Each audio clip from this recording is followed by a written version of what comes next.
Et nous bénissons le Seigneur pour sa voix, la voix qui avait parlé alors que j'étais dans le bureau, comme je vous avais dit, l'urgence. Et vous vous êtes impliqués parce que vous avez compris quand Dieu parle à son serviteur, quand Frère Branham le dit, quand votre pasteur vous demande de faire quelque chose, vous devez le faire. Amen. Et vous vous êtes impliqués et voilà, aujourd'hui, la vision a été faite chère. Les songes que les frères avaient vus, ça et là, jusqu'à Pointe-Noire, et aujourd'hui, nous y sommes et nous comprenons effectivement que tout cela était, Dieu était derrière tout ça, et il est encore derrière tout ça, et nous ne savons pas ce que, là où il va nous amener, ce qu'il est en train de faire, mais nous suivons simplement ce qu'il nous dit de faire, ce qu'il nous demande. Amen. Et nous bénissons le Seigneur pour la campagne, encore une fois de plus, la campagne d'évangélisation, et aussi pour l'annexe ici, et pour le reste des choses qu'il va faire. Parce que nous savons que il n'y a plus de temps. Nous sommes arrivés vraiment à la fin. Tout est à la fin. Et nous nous apprêtons simplement pour le départ. Amen. Et nous comprenons que nous aurons besoin, en tout cas, d'ajouter des chaises ici. Là, nous sommes au premier culte, dimanche, ici. Et on aura vraiment besoin d'ajouter des chaises pour ici. Amen. Parce que c'est une partie des chaises aussi qu'on a pris là-bas à Windsor. Donc, pour ici, et puis remettre peut-être ceux de Windsor là-bas. Et pour cela, nous devons, je crois que cette semaine, si Dieu fait grâce, Dieu te bénit, tu peux acheter 1, 2, 3, 4, 5 chaises, 10 chaises. Ça sera pour la gloire de Dieu. Amen. Amen. Bien, nous voulons parler encore ce matin de Samson.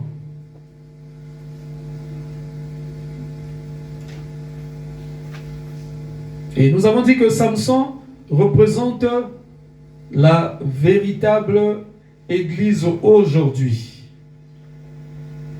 Donc la personne même de Samson. Est-ce que vous êtes là? Amen. Est-ce que vous êtes là? Amen. Ok, là c'est bon. Donc Samson représente la véritable Église aujourd'hui. Ok. La véritable Église du Seigneur Jésus-Christ aujourd'hui. Et cette Église du Seigneur Jésus-Christ aujourd'hui est liée à lui par un vœu, par une alliance de mariage. Et ce vœu, cette alliance de mariage qui nous lie à notre Seigneur Jésus-Christ, c'est la parole de Dieu. Vous êtes là? Donc l'épouse a un vœu. La véritable Église qui est l'épouse du Seigneur Jésus-Christ, elle est mariée à Christ. Et quand une femme et un homme se marient, ils sont liés par un vœu. Donc l'épouse a un vœu, une alliance de mariage. Et cette alliance de mariage, ce vœu, c'est la parole de Dieu. C'est le baptême du Saint-Esprit dans le cœur du croyant. Ce que nous appelons par la nouvelle naissance. Vous êtes là? Amen. Donc la véritable Église épouse, comme Samson autrefois, elle a un réveil en 3 phases. Samson était le type de la véritable épouse du Seigneur Jésus-Christ du temps de la fin. Tout comme Samson avait eu un réveil en 3 phases, la véritable épouse du Seigneur Jésus-Christ aujourd'hui aussi a un réveil en 3 phases. Donc la force de l'Église est cachée dans la parole de Dieu. La Bible dit que mon peuple périt par manque de connaissance. La parole de Dieu, la parole de connaissance, c'est ce que nous appelons par la révélation. Est-ce que vous êtes avec moi? Et l'arme fatale, comme le dit William Branham, il dit l'arme fatale pour vaincre Satan, c'est la parole de Dieu. Avec la parole de Dieu, tu vas vaincre Satan n'importe où et n'importe quand. Et dans n'importe quelle condition. Si tu prends l'épée qui est la parole de Dieu, tu vas... Jésus, quand il était ici sur la terre, lui, le modèle du véritable croyant, le modèle même de tout véritable exemple. Dans ses combats ici sur la terre avec Satan, il n'a pas utilisé une autre arme que la parole. Frère Branham dit qu'il n'a pas utilisé le jeûne ou la prière, bien que ces choses-là soient bonnes. Mais Satan est venu avec la parole, qu'il interprétait à sa guise, mais Jésus rétorquait toujours avec la parole. Il est écrit, Jésus rétorquait, il est aussi écrit. Il est écrit, il est aussi écrit. Alors il a prononcé encore une autre parole de vérité et Satan ne pouvait plus résister. Il a dit à Satan, il est écrit, tu ne tenteras point ton Seigneur et ton Dieu. Parce que Jésus, c'est lui qui a tout créé. Donc, il est même le Dieu de Satan. C'est parce que Satan, Lucifer, s'était rebellé. Sinon, quand Jésus l'avait créé, quand Dieu l'avait créé, il l'avait créé comme ange de lumière, au service de Dieu. C'est la rébellion qui l'a amené à devenir Satan. Est-ce que vous êtes avec moi? Et Jésus lui a rappelé ça. Il est écrit que tu ne tenteras point ton Seigneur et ton Dieu. Amen. Alléluia. Amen.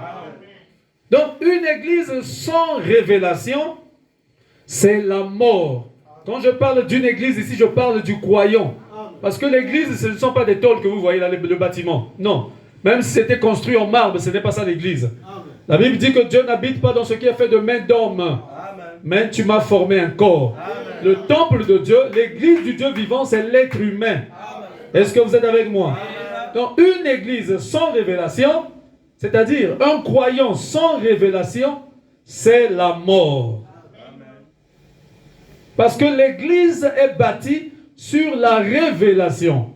Quelle révélation? La révélation de qui est le Seigneur Jésus-Christ en votre jour. Ah, je précise encore en votre jour. Est-ce que vous êtes avec moi? Amen. Je crois que c'est ce qu'on a vu là-bas. On a parlé de ça à la campagne là-bas. L'église est bâtie sur la révélation. Il avait posé la question à ses disciples. Qui dites-vous que je suis? Moi, le Fils de l'homme. D'autres ont dit, tu es un prophète, tu es ceci, tu es cela. Alors Pierre s'est avancé. Alléluia. Amen. Pierre a dit, tu es le Christ. Amen. Tu es le Fils du Dieu vivant. Amen. Alléluia. Amen. Effectivement, il était le Christ. C'était conformément à la révélation de ce jour-là.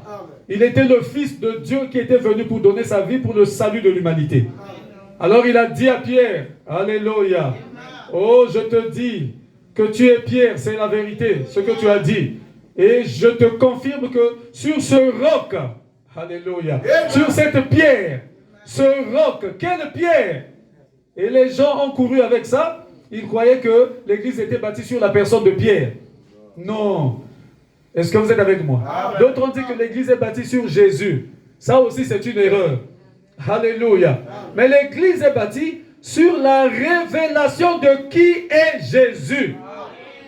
Qui est Jésus aujourd'hui? C'est ça qui fera de vous des vrais adorateurs. Parce que vous devez savoir qui est Jésus aujourd'hui. Et nous l'avons vu là-bas à la campagne. Jésus, il est la promesse de Dieu qui concerne votre jour. Si vous voulez voir Jésus, cherchez la parole. Quelle parole? La parole de la promesse. Cherchez la promesse qui concerne le temps où vous vivez sur la terre. Est-ce que vous êtes avec moi? Voir Jésus aujourd'hui, c'est voir la promesse de l'heure. Ce qui avait été promis, qui devait s'accomplir aujourd'hui. C'est à ce moment-là que vous voyez Jésus. Voilà pourquoi il a dit que sur ce roc, sur cette révélation de qui je suis, moi Jésus, c'est sur la révélation de qui je suis que je bâtirai mon église. Amen. Donc l'église est bâtie sur la révélation de qui est le Seigneur Jésus-Christ aujourd'hui, en votre jour. Amen. Et Jésus aujourd'hui, il est la parole de l'heure, la promesse de Dieu pour aujourd'hui. Est-ce que vous êtes avec moi? Amen. Si vous voulez voir Jojo aujourd'hui, Alors cherchez Malachie 4, parce que c'est la promesse de l'heure. Si vous voulez voir Jésus aujourd'hui, cherchez Apocalypse 10, Luc 17 et 30, Hébreux 13, 8, Jean 14, 12, Hébreux 4, 12. Toutes les promesses ont rapport avec le temps de la fin. C'est là que vous voyez Jésus. Parce que l'Église est bâtie sur la révélation de qui est Jésus. Sinon, vous allez adorer n'importe comment, ou n'importe quoi. Voilà pourquoi Dieu a dit, il cherche aujourd'hui des vrais adorateurs. S'il parle des vrais adorateurs, c'est parce qu'il y a, le monde est rempli de faux adorateurs. Est-ce que vous êtes avec moi? Mais quand il y a un faux, il y a aussi un vrai quelque part. S'il y a un faux billet, c'est qu'il y a un vrai billet. Parce que, alléluia, c'est l'imitation du vrai. Alléluia. Et le vrai, c'est la parole de la prophétie qui concerne ce jour. Mais il y a des imitateurs. Nous voulons le vrai. Qui veut le vrai? Nous ne voulons pas l'imitation. Est-ce que vous êtes avec moi? Une personne censée cherchera le vrai. Amen. Amen. Est-ce que vous êtes là? Donc c'est là où Dieu bâtit son église. Alors Samson est le type donc de la véritable église épouse du Seigneur Jésus-Christ aujourd'hui. La véritable église épouse qui est mariée au Seigneur Jésus-Christ. C'est ça. Le type, c'était le type de Samson. C'est-à-dire Madame Jésus aujourd'hui. Il y a plusieurs églises. Une église, c'est comme une femme. Est-ce que vous êtes avec moi? Il y a plusieurs églises sur la terre. Mais il y a aussi une église qui est Madame Jésus. Qui est mariée à Jésus. C'est cette église-là que Jésus viendra chercher. Il ne viendra pas chercher toutes les églises. Il vient pour chercher son épouse. Sa femme. Alléluia. Celle-là qui porte son alliance. Amen. Celle-là avec qui ils ont un vœu de mariage. Alléluia. Et Dieu ne s'écarte jamais de son alliance. Il tient sa parole, il tient ses promesses. Quand Dieu a une alliance avec toi, sache-le, toi tu peux abandonner ou bien tu peux négliger les choses, mais Dieu ne va jamais négliger. Il tient sa parole. Amen. Une alliance, c'est un vœu. Et Dieu tient cela. Il respecte cela. Il avait dit un jour à Noé, après le déluge, il a dit, regarde le signe dans le ciel, l'arc-en-ciel. Ça signifie que je ne détruirai, je te fais cette promesse-là. C'est mon alliance envers la race humaine. Plus jamais je détruirai le monde par l'eau. Donc, aussi longtemps que tu verras l'arc-en-ciel, je te dis que mon alliance tient. Est-ce que vous voyez l'arc-en-ciel aujourd'hui? Donc, ça fait 4000 ans, mes frères. Et Dieu tient toujours sa promesse, son alliance. Avec la race humaine. Plus jamais Dieu ne détruira le monde par l'eau. Il avait promis. C'était une alliance avec Noé, avec la race humaine. Et jusqu'à ce matin, Dieu tient cela. Alléluia. Le monde ne sera plus jamais détruit par l'eau. Mais Pierre dit là-bas dans 1 Pierre 3 que la terre d'aujourd'hui est gardée et réservée pour le feu. Ah, ça c'est autre chose. Ça c'est la promesse. C'est le feu qui détruira le monde aujourd'hui. Mais plus jamais par l'eau.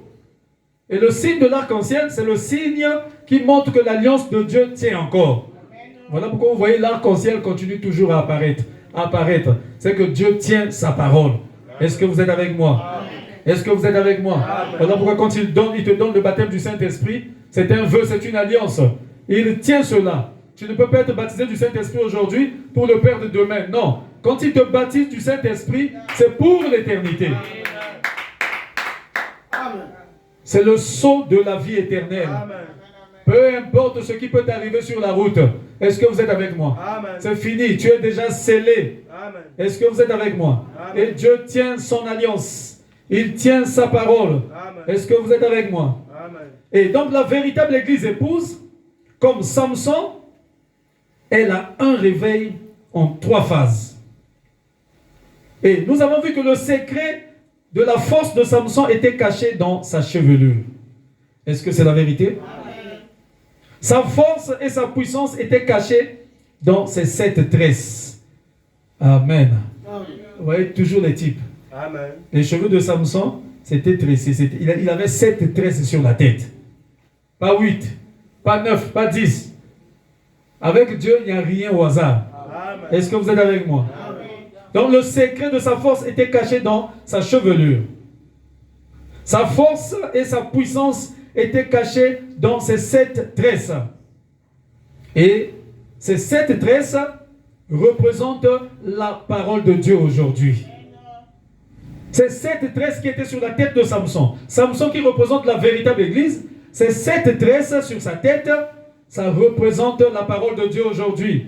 La promesse de Dieu pour aujourd'hui.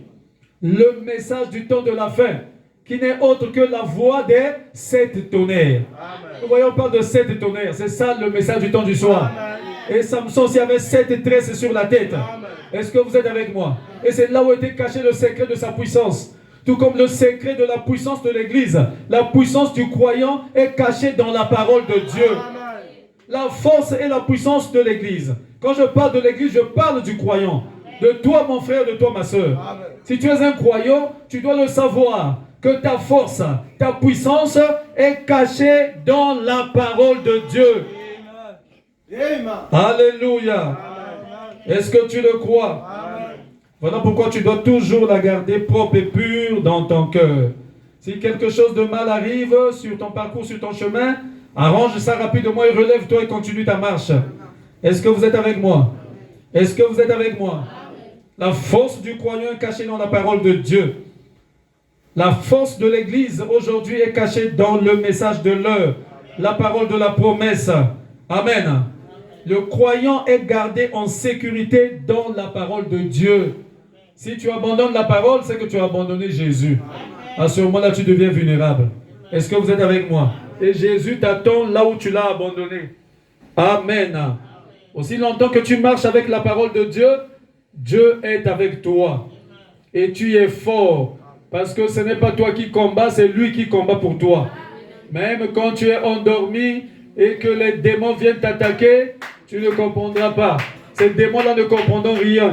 Est-ce que vous êtes avec moi? Tu dormiras paisiblement, mais les anges seront là pour combattre pour toi. Il a dit, dans ce combat-là, ne craignez rien. Ce n'est pas vous qui combattez, c'est moi qui combattrai pour vous. Est-ce que c'est la vérité? Aussi longtemps que le croyant reste dans la parole, l'onction marche avec lui. Les anges marchent avec toi. Il y a un ange qui marche avec toi devant comme ton guide pour te conduire. Il y a un autre derrière toi comme ton bouclier pour te protéger. Aussi longtemps que tu gardes la parole de Dieu. Car la force du croyant, le secret de l'église est caché dans la parole. Est-ce que vous êtes avec moi? Les autres choses accompagnent la parole. Voilà pourquoi une église sans parole. Si vous êtes seulement un groupe de prière, vous n'aurez pas assez de force. Est-ce que vous êtes avec moi? Oh non, nous c'est un groupe de prière, on va seulement sur la montagne. Après ça va vous amener où? Vous priez seulement pour les choses d'ici-bas, les choses de ce monde. Oh, on cherche ceci, on cherche cela, on va sur la montagne. Mais la parole est venue, premièrement pour la vie éternelle. Il y a un ciel à gagner et il y a un enfer à éviter. Alléluia. Pour être sauvé, l'expiation, vous devez recevoir la parole. Ce n'est pas la prière qui va te délivrer. La prière ne te délivre pas du péché. Voilà pourquoi ceux qui vont parfois prier, font faire des choses et mettre la parole de côté, vous remarquerez que leur vie ne change pas. C'est la même chose. Ils tournent là en rond. Est-ce que vous êtes avec moi? Ils cherchent seulement des choses matérielles, ils courent derrière ces petites choses-là. Mais ils n'avancent pas spirituellement, ils ne sont pas délivrés. Après avoir été sur la montagne, après avoir fait ça et ça, ils se retrouvent dans des boîtes de nuit, dans ceci. Donc le monde est plein en eux. Pourquoi? La chose qui te délivre du péché, la chose qui sort le monde en toi, c'est la parole de Dieu. Amen. Le croyant est gardé en sécurité dans la parole de Dieu, en Jésus-Christ. Est-ce que vous êtes avec moi? C'est la parole qui t'introduit en Christ. Et en Christ, tu es en sécurité. En Christ, tu es sans péché. En Christ, alléluia. Oh, tu es béni. Est-ce qu'on peut acclamer très fort le Seigneur? Donc les 7 tresses sur la tête de Samson représentent la parole. Et ça représente aujourd'hui, parce que Samson étant le type de la véritable église aujourd'hui, est-ce que vous êtes avec moi? Les 7 têtes sur sa tête, ça représente la parole de l'heure. Et la parole de l'heure, c'est quoi? La voix des 7 tonnerres. Amen. C'était ça les 7 tresses sur la tête de Samson. Alléluia. Les yeux de Samson ou encore les yeux représentent le voyant. Est-ce que vous êtes avec moi? Amen. Les yeux, ça représente le voyant. Et le voyant aujourd'hui, c'est le messager prophète du temps de la fin qui a été envoyé à l'église pour conduire le réveil de l'épouse. Est-ce que vous êtes avec moi? Samson, remarquez, on a coupé sa chevelure et sa puissance est partie. Est-ce que vous êtes avec moi? Qu'est-ce qu'on a encore fait à Samson? On a troué ses yeux. Alléluia. Et les yeux représentent le voyant, c'est-à-dire le prophète messager du temps de la fin. Parce qu'un prophète est un voyant. Un prophète, c'est un révélateur divin de la parole écrite. Un prophète, c'est la bouche de Dieu. Est-ce que vous le croyez? Par un prophète, Dieu fit sortir ses enfants en esclavage à l'Égypte. Et par un prophète, Israël fut gardé. Dieu ne fait rien sans envoyer à son peuple ses serviteurs les prophètes. Amos 3,7. Est-ce que c'est la vérité? Donc le prophète représente les yeux de l'Église, le voyant. Amen. Est-ce que vous êtes avec moi? Voilà pourquoi Samson, on devait d'abord le raser. On l'a rasé et il a perdu sa force. Parce qu'il avait fait quoi? Il est parti se vautrer un peu avec le monde. Et alors, ils ont su, il a livré son propre secret lui-même. Il a dit, mon secret à moi, en tant que croyant, c'est la parole. Aussi longtemps que je garde cette parole, alors vous ne pourriez jamais me vaincre. Voilà pourquoi il est dit, avec la parole de Dieu, tu vaincras Satan. Dans n'importe quelle position. Voilà pourquoi Samson, quand il avait encore la parole de Dieu, sa chevelure, alléluia, dans n'importe quelle bataille, Samson en sortait toujours vainqueur. Tout ce qu'il touchait était oint. Est-ce que c'est la vérité? Frère, c'est la même chose ce matin. Un croyant qui garde la parole, tout ce que tu touches est oint. Chaque endroit que tu foules ton pied, cet endroit-là, tu prends possession. Est-ce que tu le crois? Est-ce que tu le crois? Même si 1000 s'élèvent à droite, 10 000 à gauche, aussi longtemps que tu es un croyant, tu gardes la parole de Dieu, alléluia, rien ne te fera bouger. Est-ce que vous êtes avec moi? Ta parole à toi fera la loi. Même si les gens s'assemblent, tout le monde est contre toi, tu es seul. Alléluia. Avec la parole de Dieu, tu vaincras. Noé était seul avec la parole de Dieu. Et les gens se sont moqués de Noé. Oh vieillard Noé, on dirait que tu as perdu la raison. Noé a dit, non, ce n'est pas possible. Parce que Dieu m'a parlé. Entrez dans l'arche, sinon vous allez tous périr. Ils ont dit à Noé, quoi, qu'est-ce que tu veux dire? Les 6 milliards d'habitants là vont périr? À cause de cet évangile que tu es en train de prêcher, qui est même contraire à la science. Tu parles d'une pluie, de l'eau qui va tomber du ciel. Tu as déjà vu ça où? Alléluia. Parce que avant que Noé n'avait jamais eu de pluie. Frère, faites attention. C'était contraire à toute la science, à la création. Ils ont dit à Noé, tu es un menteur. Noé est Dieu. Et Dieu m'a parlé. J'ai mon cœur. Que vous acceptez ou pas, ça va arriver. Est-ce que c'était arrivé? Oui. 6 milliards d'habitants périr sur la terre en ce temps. Ce qui arrivait au temps de Noé, c'est pareil au moins aujourd'hui. Et aujourd'hui, la terre est peuplée d'à peu près 6 milliards d'habitants. Est-ce que c'est la vérité? Et les gens, aujourd'hui, se demandent encore, oh, qu'est-ce que vous voulez dire? C'est ça la vérité? Mais au temps de Noé, c'était pareil. Et la Bible dit là-bas dans Luc, ce qui arriva au temps de Noé, arrivera pareillement au jour du Fils de l'homme, au temps de la fin. Est-ce que c'est la vérité? La Bible ne trompe pas.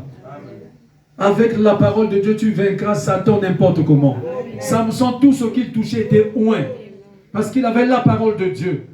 Une fois, il s'est retrouvé dans une vallée avec un millier de Philistins. Il a regardé, il n'y avait rien. Il a vu là à côté, il y avait une vieille mâchoire d'âne, sèche. Il dit, bon, ok, je prends ça. Avec ça, je vais faire l'affaire. Il a pris ça et quand il damait sur la tête, ils avaient des casques en airain. Vous savez, l'airain solide. Il frappait, pouf, ça se brisait, ça brisait la tête. Il a tué 1 millier de Philistins. Ils ont rapporté ça à leur chef. Le chef des Philistins, il a dit, non, tu étais témoin, celui qui était le seul survivant là. Il a dit, tu étais là, tu as vu. Il avait quel genre d'arme? Il a dit, chef, j'ai vu moi-même de mes yeux comment il a ramassé cette mâchoire d'âne là, qui traînait là. Il a dit, est-ce que tu es sérieux? Regarde même le casque que tu as mis là. Tu sais que c'est en airain. L'airain pur. Il a dit, j'ai vu, chef. En tout cas, je donne même ma vie. Si tu veux me tuer, tue-moi. Mais j'ai vu de mes yeux. Il a dit, non, cet homme-là, il doit être habité de l'Esprit de Dieu. Ça, ce n'est pas une force naturelle. Et Samson n'était pas costaud, comme vous voyez dans les films là. Non. Frère Branham dit que Samson était un petit homme. Alléluia. Un peu mince. Est-ce que vous êtes avec moi? Oui, un petit homme simplement. Simple. Un gringalet. Mais quand il prenait position pour la parole, quand l'onction était sur lui, il faisait l'affaire de Dieu. Alléluia. Est-ce que vous êtes avec moi? Et les yeux donc de Samson, les yeux représentent le voyant. On a rasé la tête de Samson. Il n'avait plus de force. Et qu'est-ce qu'on a fait? On a troué ses yeux. Ils ont enlevé le prophète de l'église. Alléluia. Est-ce que vous êtes avec moi? Parce que le réveil de l'épouse se passe aussi en 3 phases. Le réveil de l'épouse en ce temps-ci de la fin. La première phase, c'est avec le messager lui-même. C'est la phase où Samson était fort, avec sa chevelure, avec ses yeux. Et il brisait, il ravageait les Philistins. Est-ce que vous êtes avec moi? C'est la première phase où Samson était fort. L'église était forte. Le messager était là. Et le messager du temps du soir, vous le connaissez. Son nom est William Branham. Il n'y a plus le temps, on n'est plus au temps où on doit cacher. On va cacher quoi? Il faut prêcher aux gens la vérité. Amen. Voilà pourquoi je prêche ça. J'ai prêché ça librement à la campagne d'évangélisation. Est-ce que vous êtes avec moi? Le messager du temps de la fin. Selon Malachie 4, Apocalypse 10, celui qui devait venir dans l'église pour conduire l'église dans l'enlèvement, son nom est William Marion Branham. Parce que ce qui avait été annoncé dans la Bible ici, s'est accompli dans le ministère de William Branham. Amen. Et toutes les églises le savent. Amen. Toutes les églises ont des brochures de William Branham. Est-ce que vous êtes avec moi? Amen. Tous les pasteurs, je le dis bien, jusqu'aux prêtres catholiques, ils ont des brochures de William Branham. Ils lisent ça en secret. Ils savent que c'est le messager. Et ils cachent ça à leurs fidèles. Pitié pour eux. Alléluia. Ils ont peur de prendre position et ils empêchent aussi à ceux qui voulaient prendre position de prendre position. Voilà pourquoi il faut prêcher ça clairement partout. Est-ce que vous êtes avec moi? Ceux qui sont de Dieu, alléluia, se releveront leur tête et marcheront. De toute façon, Jésus a dit, mes brebis connaissent ma voix. Ils ne suivront pas un étranger. Et mes élus ne seront jamais séduits. Est-ce que c'est la vérité? Est-ce que c'est la vérité? Dans le réveil de l'épouse au temps de la fin, ça se passe en 3 phases. Et la première phase, c'est avec le messager lui-même, le messager prophète. La puissance de la parole parlée qui agissait à travers le ministère de William Branham, jusqu'à ce qu'il pouvait créer des choses par la parole de Dieu. Il a parlé, alléluia. Et il y a eu un écureuil parce qu'il voulait manger les écureuils. 3 écureuils. Il dit qu'un écureuil sorte là, là, là. Et il a tué, il est parti manger. Il a parlé. Est-ce que vous êtes avec moi? Amen. Alors que sa femme était sur la table d'opération. Il a dit que le couteau ne touche pas le ventre de ma femme. Avant que le médecin ne s'avance avec son couteau, que cette maladie-là disparaisse. Et la maladie a disparu. Il a parlé, il était sur la montagne. Est-ce que vous êtes avec moi? Et la science avait annoncé une tempête de neige. Alors, il n'avait pas le temps de descendre jusque dans la ville. Il devait périr avec ses amis. Alors, quelque chose lui a dit, mais tu peux parler. Oh, il a dit, j'ai écouté une petite voix qui me disait, Adam, Adam, où es-tu? Alors, il a regardé le ciel. Il a dit, tempête de neige, retourne d'où tu es venu. Et toi, soleil, brille pendant 4 jours. Jusqu'à ce que, alléluia, mes amis et moi, quittions ces lieux. Et ça s'est passé exactement. Les scientifiques se sont demandé, mais qu'est-ce qui s'est passé? Mais la météo avait bien annoncé. Mais comment le soleil brille fort comme ça? Alléluia. Frère, ça n'a pas changé. Amen. Vous pouvez lire ça dans la Bible. Josué avait arrêté le soleil. Amen. Pendant toute une journée, il a dit, soleil, tiens-toi là, jusqu'à ce que je termine avec mes ennemis. Ça, c'est la nourriture, c'est la vie normale en réalité des enfants de Dieu. Parce que le message du temps du soir est venu pour nous restaurer. C'est une restauration. Restauration de l'Éden. Nous devons retourner à l'Éden. Est-ce que vous êtes avec moi? Retourner dans la condition où Adam parlait. Parce que Adam n'imposait pas les mains aux choses, où Adam parlait. C'était un fils de Dieu qui parlait. Tout comme Dieu a tout créé par la parole. Les enfants de Dieu agissent par la parole. Est-ce que vous êtes avec moi? Et nous avons vu ça. Il est parti pêcher. Il a pêché un petit poisson. Ses entrailles sont sorties. Oh, il a eu pitié de ce petit poisson. Alléluia. La voix lui a dit, mais tu peux parler. Il a pris le petit poisson. Il a dit, petit poisson, au nom de Jésus-Christ, je te redonne la vie. Le petit poisson est retourné dans l'eau. Ses entrailles sont rentrées. Il a nagé. Celui qui était avec lui est tombé. Alléluia, à la renverse. Il a piqué une crise, il a dit, c'est pas possible. C'est possible pour un fils de Dieu. Pas seulement pour William Branham, pour toi. Oh, est-ce que tu le crois? Est-ce que tu le crois? Moi j'ai vu ça, point noir. Mais je sais que ça, alléluia, ce n'était, comme on dit, on appelle ça quoi? Des prémices simplement. J'ai vu ça, j'avais besoin du feu. J'ai dit au pasteur Joseph, on était avec lui, j'ai dit si on pouvait avoir le feu, on devait brûler ces herbes là, parce que demain on n'aura comme pas d'évangélisation là. Ça doit être propre. Et on est resté à causer, quelque chose m'a dit, regarde là-bas. Et quand je vois le feu, ça brûlait tout seul. J'ai dit, hey, révérend, regarde le feu. Et lui il est parti, précipitamment. Alors il a oublié qu'on a demandé le feu. Il voulait éteindre. La voix lui a dit, oh mais vous avez demandé le feu, pourquoi tu veux éteindre? Il dit, hey, révérend. Alléluia. Est-ce que vous êtes avec moi?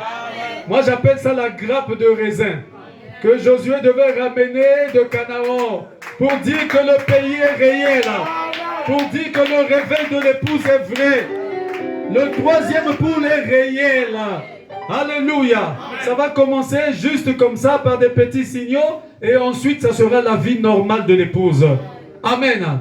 Donc l'épouse aujourd'hui, son réveil, parce que le réveil de l'épouse, ce n'est pas, je vous ai toujours dit ça, ce n'est pas le réveil pentecôtiste ou le réveil dénominationnel. Le réveil de l'épouse, ce n'est pas les impositions des mains. Tout ça là, ça se trouve dans l'épouse. Est-ce que vous êtes avec moi? Mais le réveil de l'épouse, c'est la manifestation de la parole parlée. L'épouse agit par la parole parlée. Amen. Mais comme l'épouse est l'épouse grain de blé, alléluia. Dans le grain, il y a la tige, il y a les feuilles. Donc l'épouse impose les mains, l'épouse fait tout ce que la parole de Dieu dit. Mais la matière, l'épouse est l'épouse parole. Tout comme l'époux est l'époux parole. Est-ce que vous êtes avec moi? Et dans la première phase de ce réveil, on a vu cette manifestation-là temporairement dans la vie de frère Branham. Est-ce que vous êtes avec moi? Et le messager est parti. On a troué les yeux de Samson. Est-ce que vous êtes avec moi? Alors l'épouse est rentrée dans la deuxième phase, la phase du sommeil, la phase du désert. Oh, est-ce que vous êtes avec moi? Est-ce que vous saisissez? On a troué les yeux de l'église. On a enlevé le messager prophète. Et Satan pensait que c'était fini de Samson. Oh, il est fini.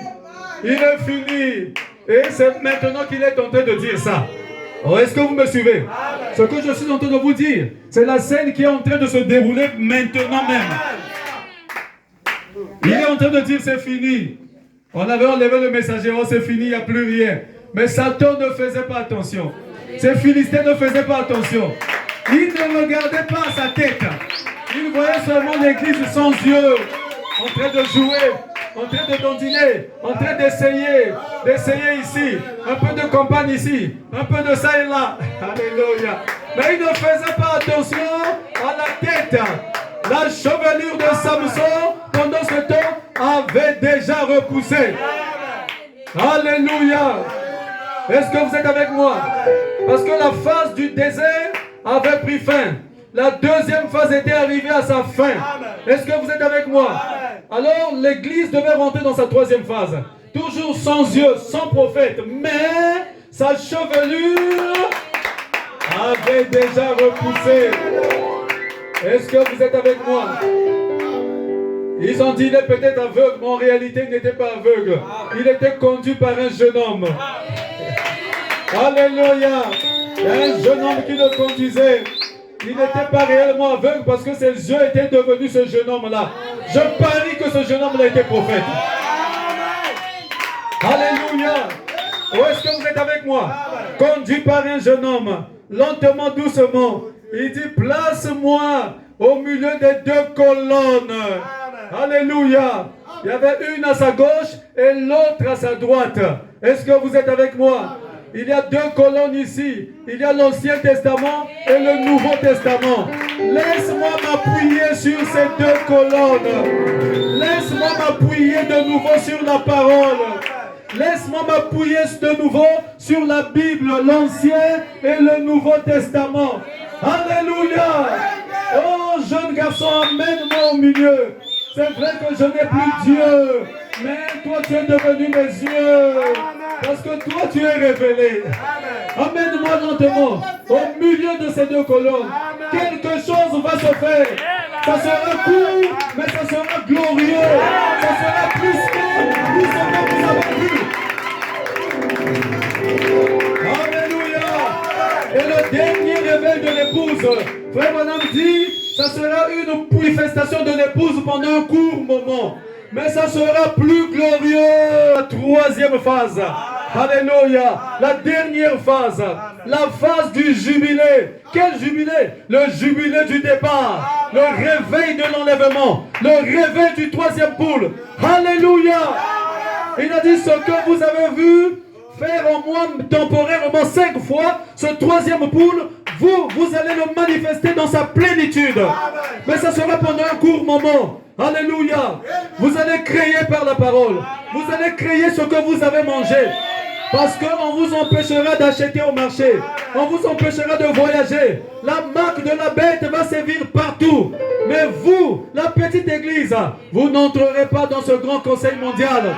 Alléluia. Alors à ce moment-là, toute la puissance de Dieu descendra. Ça sera la double portion. Et la Bible dit, si nous avons lu, ceux-là que Samson avait fait périr pendant sa mort étaient plus nombreux que ceux-là qu'il avait fait périr pendant toute sa vie. Alléluia. Est-ce que c'est la vérité? C'était la dernière phase. Et après, Samson a disparu. Ses frères l'ont emporté. Alléluia. Ça sera la dernière phase et l'épouse disparaîtra. L'enlèvement. Elle ira rejoindre Jésus. Est-ce que vous êtes avec moi? Est-ce que vous êtes avec moi? Il n'y a plus Dieu dans l'église. L'église n'a plus de messagers. Mais ils sont en train de se réjouir. Mais ils sont en train d'oublier que nous entrons dans la troisième phase. C'est-à-dire que la chevelure a déjà repoussé pour la dernière phase. Pour le réveil de l'épouse, pour le jubilé du départ. Alléluia. Tout est prêt, mes frères. Amen. Samson qui représente la véritable église aujourd'hui. Et la véritable église aujourd'hui est arrivée à ce stade-là. La troisième phase est à la porte. La deuxième phase vient de terminer. Est-ce que vous êtes avec moi? Par exemple, quand vous avez vu des grands serviteurs de Dieu partir, s'en aller. Le pasteur Barouti, d'autres pasteurs s'en aller. Est-ce que vous êtes avec moi? C'est parce que nous entrons dans la phase finale. C'est la phase de l'enlèvement. La phase du réveil du troisième pôle. Et nous devons nous préparer. Il n'y a plus de temps. Pas étonnant que le Seigneur met cette rapidité, cet empressement dans le cœur. Vas-y, faites vite. Est-ce que vous êtes avec moi? Oui, soyez en ordre avec Dieu. Faites tout ce que vous avez à faire. Mais gardez votre relation forte et intime avec Dieu. Marchez dans la parole. Arrangez toujours vos vies tous les jours. Et Dieu vous bénira. Levons-nous. Nous allons prier le Seigneur.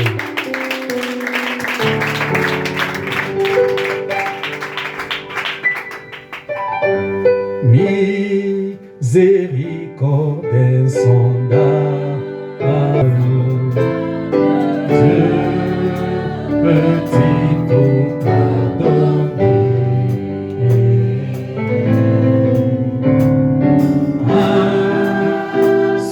De si grand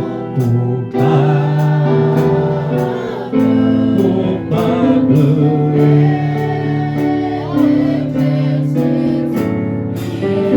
Oh Jésus,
dit, venez tel que vous êtes. Et ce matin, tu peux encore crier dans ton cœur. Encore une fois, Seigneur. Oui, encore une fois, Seigneur. Redonne-moi mes forces. Redonne-moi mes forces. Ma chevelure a déjà poussé. Redonne-moi maintenant mes forces. Pour que je termine cette fois-ci avec ces ennemis, ces Philistins.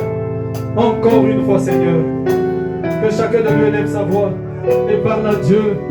En regardant encore à sa vie, en mettant sa vie encore en ordre devant le Seigneur ce matin. Élevons tous nos voix. Parlons-lui tel que l'Esprit nous conduit. Que chacun prie. Élève ta voix. Prions tous le Seigneur.